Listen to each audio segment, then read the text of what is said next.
Honorable President of the Senate, Mr. Wade Mark, Honorable Speaker, Mr. Jagdev Singh, Honorable Ministers, distinguished members of Parliament, Namaskar, Suprabhat, good morning.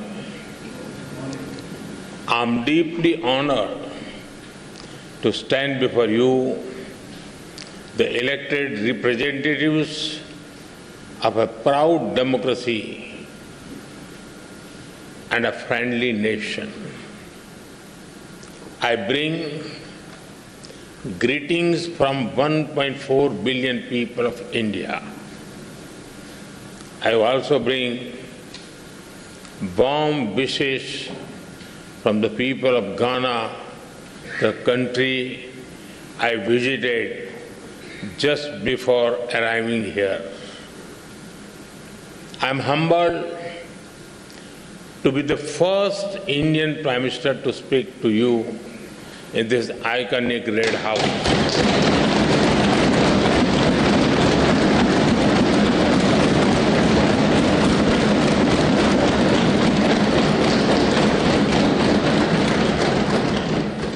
This historic red building has seen struggles and sacrifices of the people of Trinidad and Tobago for freedom and dignity. Over the past 6 decades, it has stood strong as you built a just, inclusive, and prosperous democracy. Friends, the people of this great nation have chosen two remarkable women leaders, the President and the Prime Minister. They proudly call themselves daughter of the Indian diaspora.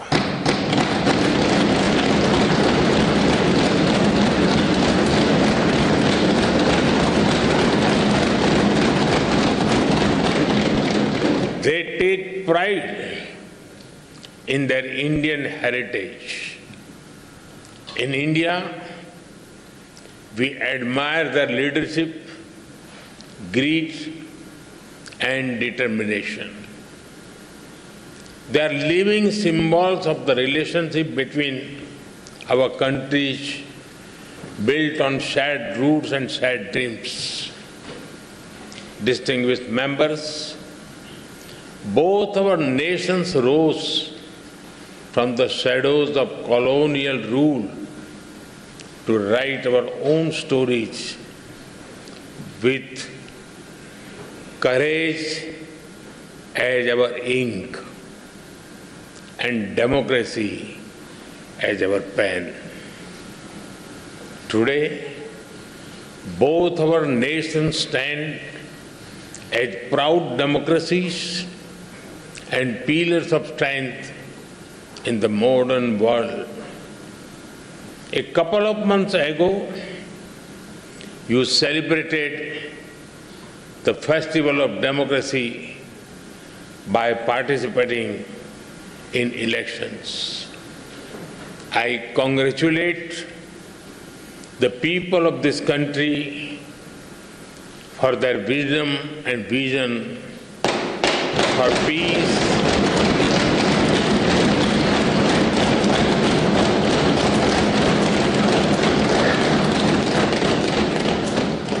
peace, stability, and prosperity. I also congratulate the newly elected members of this august House.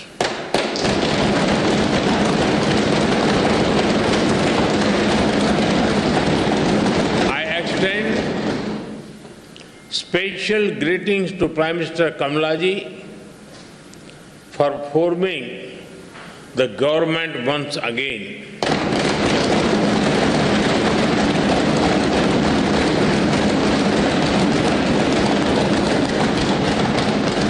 And I wish her continued success as he leads this great nation towards sustained growth and prosperity. Friends, when I look at the golden words of the Speaker's chair from the people of India to the people of Trinidad and Tobago, I feel a deep sense of emotion. That chair is not just a piece of furniture, but a powerful symbol of the friendship and trust between our two nations.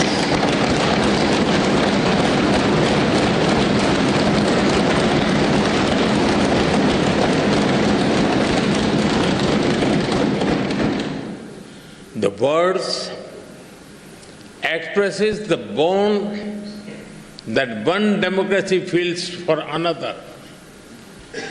आप सभी जानते हैं, भारतीयों के लिए democracy सिर्फ एक political model भर नहीं है, हमारे लिए ये वे ऑफ लाइफ है, हमारी हजारों वर्षों की महान विरासत है।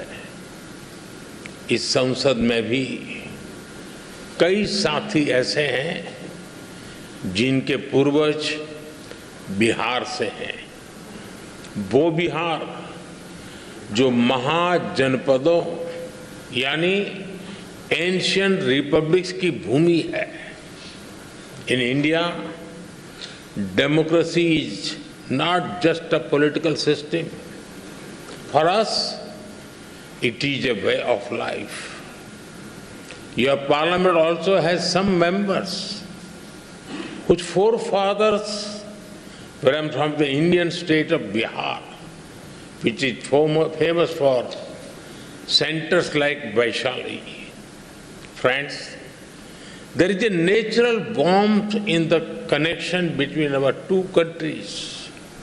I must say, Indians are among the most passionate fans of the West Indies cricket team.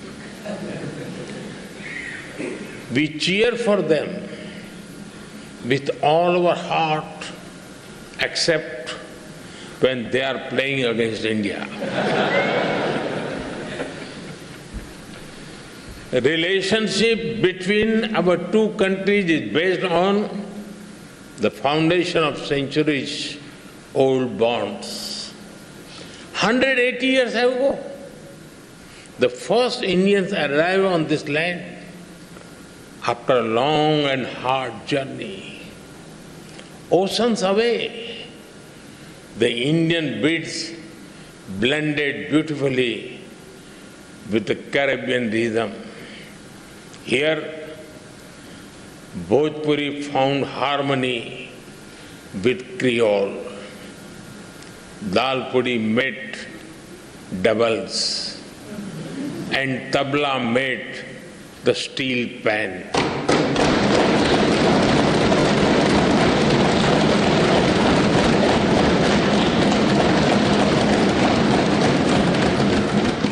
Today, the people of Indian origin are proud bearers of the red, black and white flag. From politics to poetry, cricket to commerce, calypso to chutney, they contribute to every field. They are an integral part of the vibrant diversity that you all respect. Together, you have built a nation that lives its motto, together we aspire, together we achieve.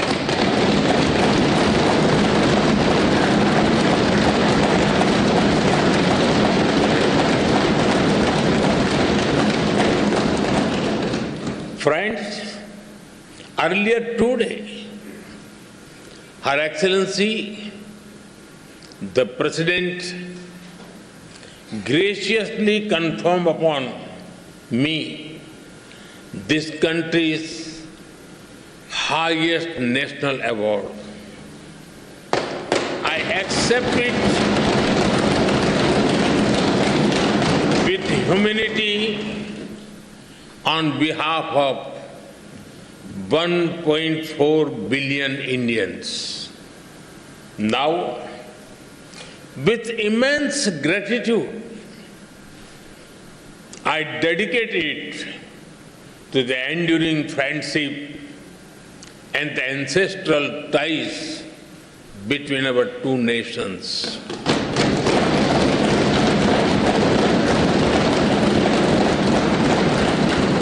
Friends, I'm delighted to so many women members in this House.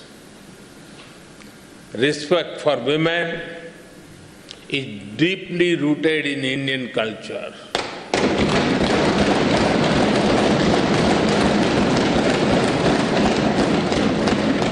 One of our important holy texts, the Skanda Purana, says, Dasaputro sama kanya, Dasaputran pravardhayan, Yat phalam labhate mratyam, Tat labhyam kanya ekaya. It means one daughter brings as much happiness as 10 sons. We are strengthening the hands of women to build a modern India.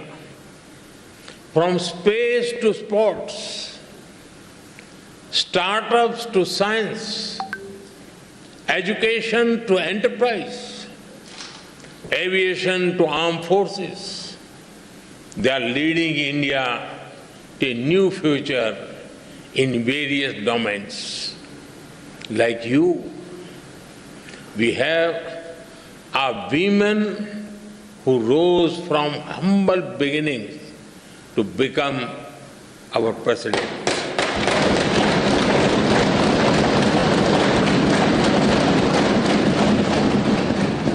Two years ago, the Indian Parliament took a historic step, which decided to ensure a 33% reservation for women in Parliament and state assemblies. This assurance that is the coming generations, more and more women will decide the destiny and direction of the nation.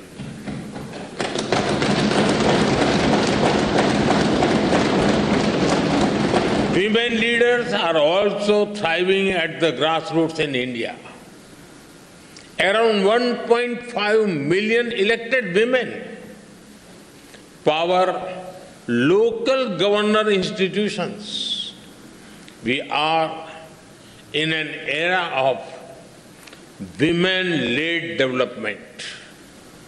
This was also one of the important themes that we furthered during our G20 presidency.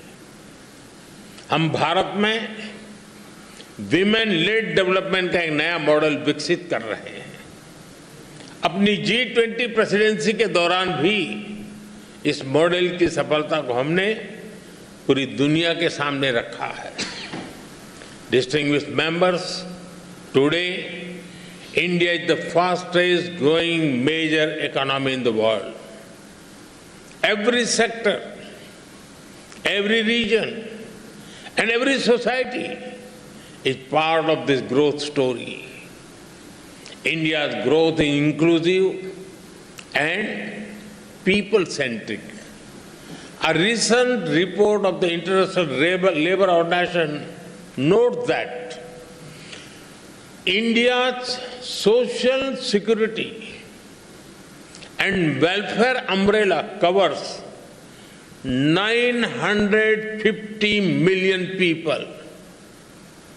That is almost 1 billion people, which is a greater population than most countries in the world.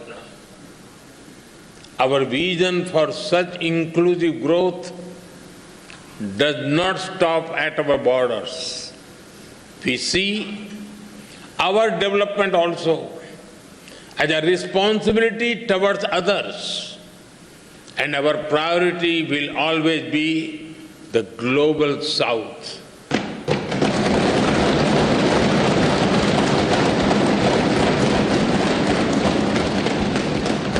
With the same spirit, we are deepening our relations with Trinidad and Tobago. Our trade will continue to grow. We will encourage our businesses to invest more in this country. Our development partnership will expand. Training capacity, building, and skill development will keep human development as its center. Health has been and will remain a key part of our partnership.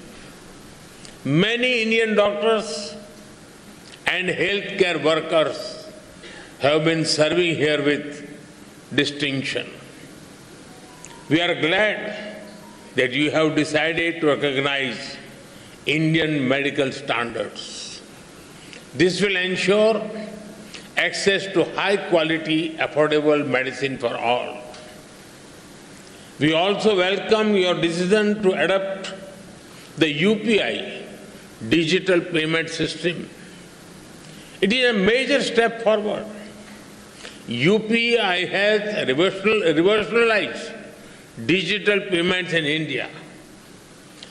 Powered by the platform, India has become the nation with the highest number of real-time digital payments in the world.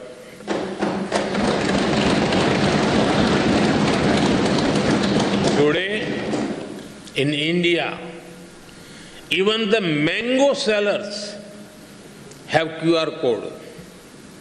If you try to pay them in cash, they will ask you to use UPI because they don't have the change. We are also keen to collaborate on other digital innovations. As India develops AI tools to foster growth and development in the global South, Trinidad and Tobago will be a priority nation for us.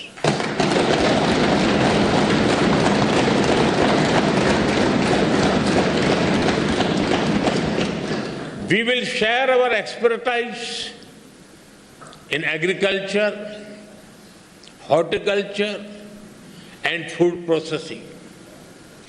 Machinery from India will support your agro industry.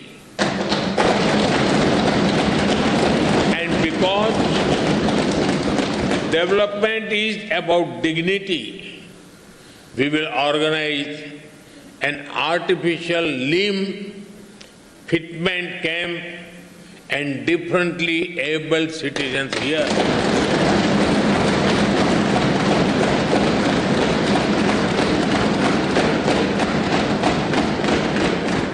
For us, there are no limits to our cooperation with you.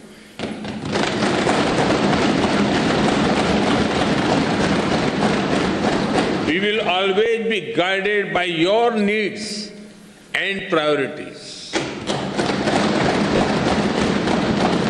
Friends, synergy between our nations holds immense promise. As a key player in the Caribbean and bridge to Latin America, Trinidad and Tobago has a great potential. I am sure that our ties will help us forge a stronger connection with the wider region, building on the momentum of the second India CARICOM Summit, we are eager to collaborate on initiatives that enhance trade and investment, build infrastructure and mobility, implement community development projects, and above all, support capacity building, training and skill development on a large scale. Friends, I also see our partnership in a larger global framework.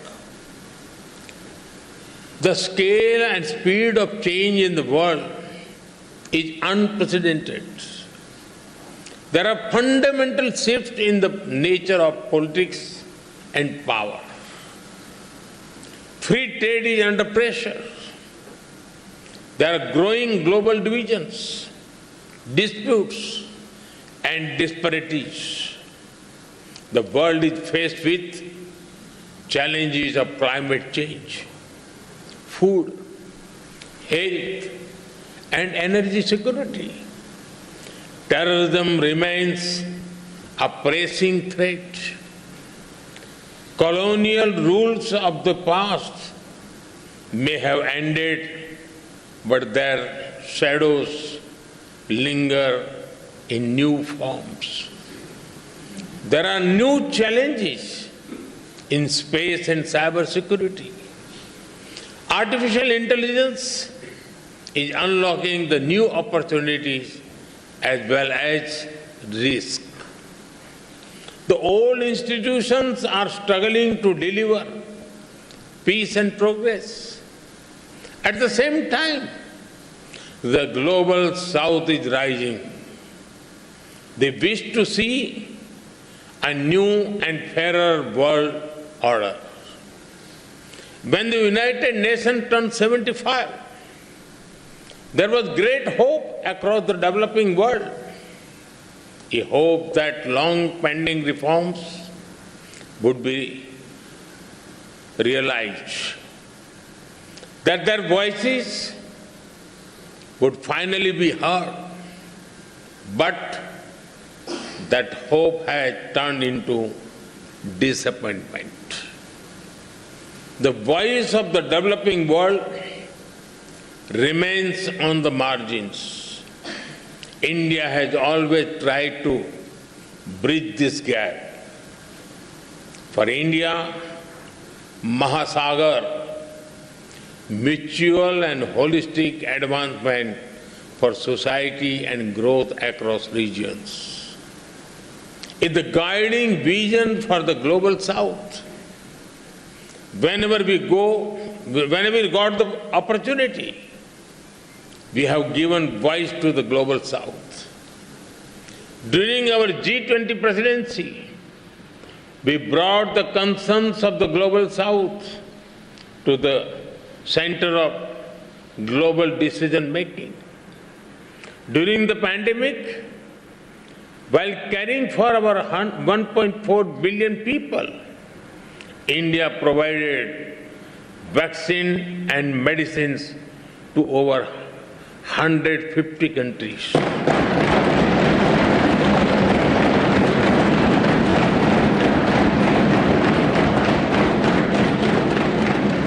In times of disaster, we have responded swiftly with aid, relief, and solidarity. Our development partnerships are demand-driven, respectful, and without conditions. Distinguished members, it is time for us to work together to give the global south its rightful seat at the right table.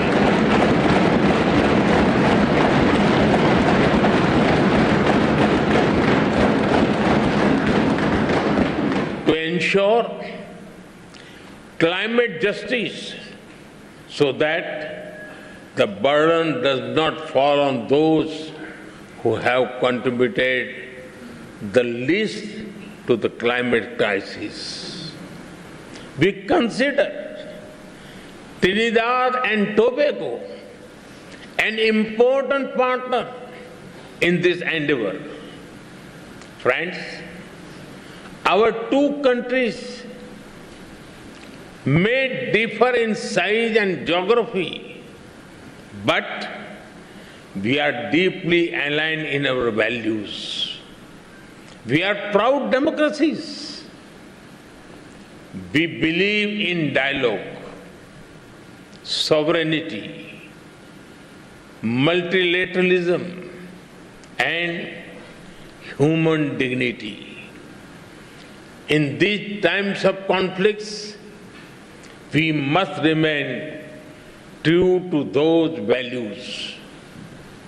Terrorism is the enemy of humanity. This very Red House has itself witnessed the wounds of terror and the loss of innocent blood. We must stand united to deny terrorism any shelter or space. We thank the people and the government of this country for standing with us in our fight against terrorism. Friends, our forefathers struggled, sacrificed, and had dreams of better lives for future generations. Both India and Trinidad and Tobago have come a long way on the journey to the future we have promised our people. But we still have a lot to do by ourselves and together. All of you, as members of the Parliament, have a vital role in shaping that future. From Ayodhya to Arima, from the Ghats of Ganga to the Gulf of Paria, may our bonds grow ever deeper and our dreams ever higher. With these thoughts, I thank you once again for this honor. As you say here, with grace and pride, respect due. Thank you. Thank you very much. Thank you.